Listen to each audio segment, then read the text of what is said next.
सुप्रभात मंडळी. मी निलिमा पटवर्धन आणि आज पुन्हा एक छानशी गोष्ट सांगणार आहे. कोणी लिहिली आहे माहिती नाही आहे, पण खूप अतिशय टचिंग गोष्ट आहे.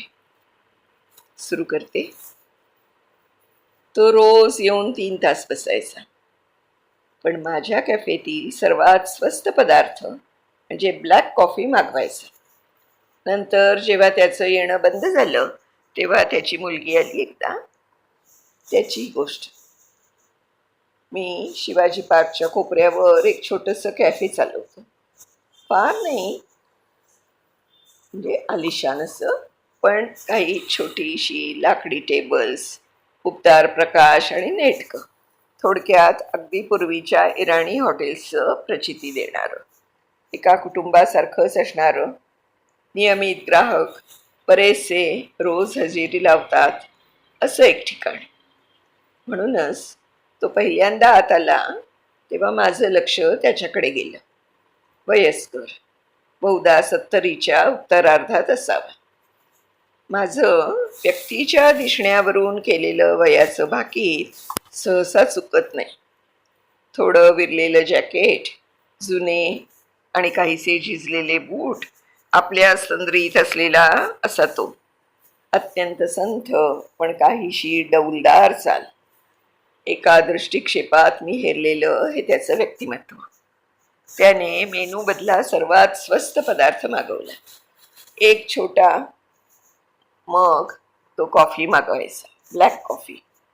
आणि मग तो खिडकीजवळच्या त्या टेबलवर बसला. 3 तास तो आपला मोबाईल स्क्रोल करत नव्हता, पुस्तक वाचत नव्हता. थोडक्यात आपला वेळ घालवणं या अर्थाची एकही कृती म्हणून नाही. फक्त शांतपणे बसून बाहेरून जाणाऱ्या लोकांचं निरीक्षण चाललं असावं बहुधा. दुसऱ्या दिवशी तो पुन्हा आला.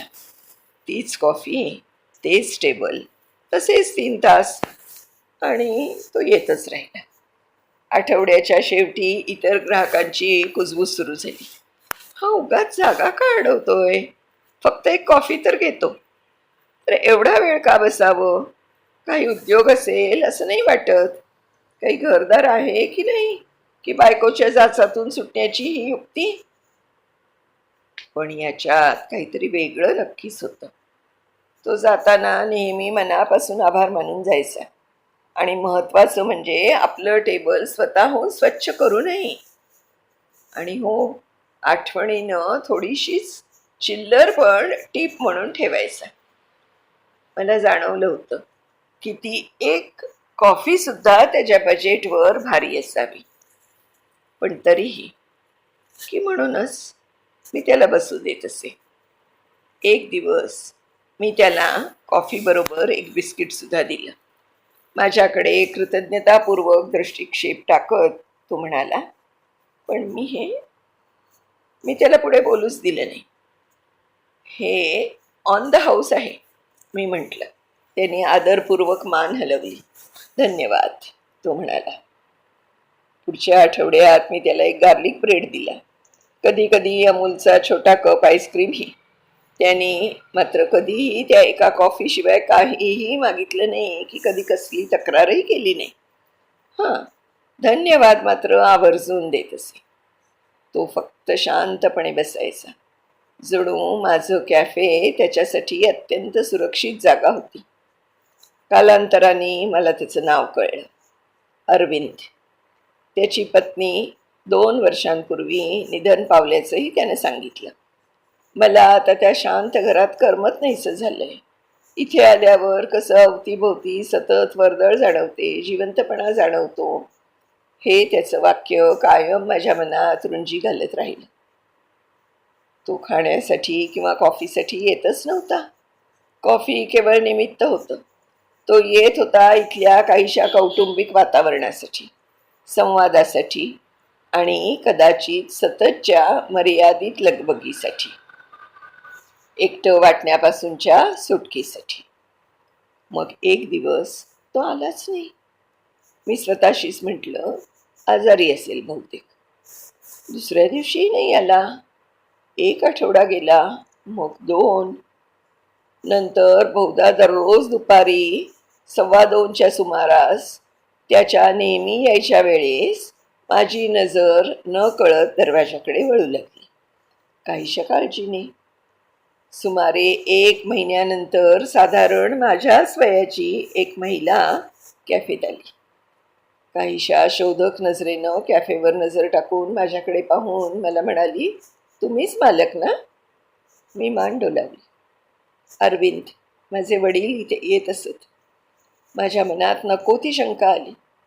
हो, पण गेल्या काही दिवसापासून ते आलेले नाहीत, मी हलक्या आवाजात म्हटलं. ती हलकंसं विषण्ण हसली. ते गेले मागच्या महिन्यात. हे शब्द माझ्या अपेक्षेपेक्षा जास्त कटू जाणवले. ती अशुभ शंका खरी ठरली. I am really very sorry for him, व्यथित होऊन मी म्हणालो. ते नेहमी या जागेबद्दल बोलायचे. या कॅफेलाच जणू घर मानत ते, असं म्हणून तिनं आपल्या पर्समधून एक लिफाफा काढला. हे त्यांनी तुमच्यासाठी ठेवलं होतं. मी थरथरणाऱ्या हातांनी तो लिफाफा उघडला. आत एक हस्तलिखित पत्र होतं.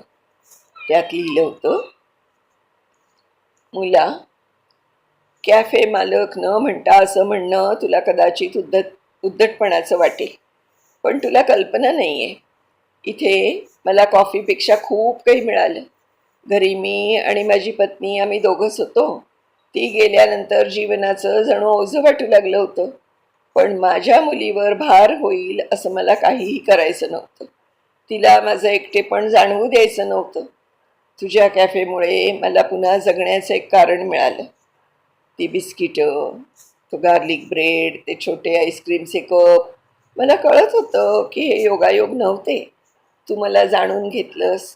माझ्या वयाच्या व्यक्तींसाठी याहून मोठं काही नसतं रे. माणसात राहण्याची माझी इच्छा तुझ्या कॅफेनं पूर्ण केली. एका वृद्ध माणसाला जगण्याचं कारण दिलंस. त्याची ही छोटीशी परतफेड म्हणावं तर. अरविंद. या लिफाफ्यात एक छोटासा चेकही होता. रक्कम फार नव्हती, पण त्यांनी कॅफेमध्ये खर्च केलेल्या रकमेच्या मानाने नक्कीच थोडी जास्त होती. पण ते महत्त्वाचं नव्हतंच मुळे. तुमच्या संवेदनशील मनाच्या सन्मानासाठी समजा हवं तर, त्याची मुलगी हळूच म्हणाली. त्यांची इच्छा होती की तुम्ही हे धन त्यांच्यासारख्या व्यक्तींना, ज्यांची इतरांनी समजूत घ्यावं ही एकच अपेक्षा असेल, अशांना मदत करण्यासाठी वापरावं. मला स्वतःला सावरायला क्षणभर वेळ लागला. ती गेल्यावर डोळ्यांच्या कडा पुसून मी खिडकीजवळच्या त्या टेबलकडे चालत गेलो. त्याचं टेबल. हो, त्याचंच टेबल. पण त्याची खुर्ची मात्र रिकामी होती. पण तरीही ती रिकामी वाटत नव्हती. पुढच्या आठवड्यात मी त्या खिडकीजवळ एक छोटा बोर्ड लावला. जर तुम्हाला बसायला उबदार, मायेची आणि आपुलकी वाटणारी जागा हवी असेल तर इथे या खुर्चीत तुमचं स्वागत आहे. तुम्ही काही ऑर्डर द्या ही अपेक्षाही नाही. केवळ तुमचं अस्तित्व माझ्यासाठी मोलाचं आहे. तेव्हापासून लोक त्या जागेसाठी येऊ लागले. तिथे बसू लागले. नोकरी सांभाळून अभ्यास करणारा एखादा कॉलेज विद्यार्थी, आपलं विणकाम साहित्य घेऊन इथे येऊन बसणारी एखादी हौशी स्त्री, फक्त शांतता हवी असणारी एखादी व्यक्ती, असे अनेक जण. आणि जेव्हा जेव्हा प्रत्येक वेळी मी त्यांना कॉफी देतो, कधी कधी बिस्किटं, कधी छोटा केक, कधी गार्लिक ब्रेड, तर कधी आईस्क्रीमचा छोटा कपही, तेव्हा तेव्हा मला अरविंदची आठवण येते. जो रोज येऊन मेनूमधील सर्वात स्वस्त गोष्ट मागवे.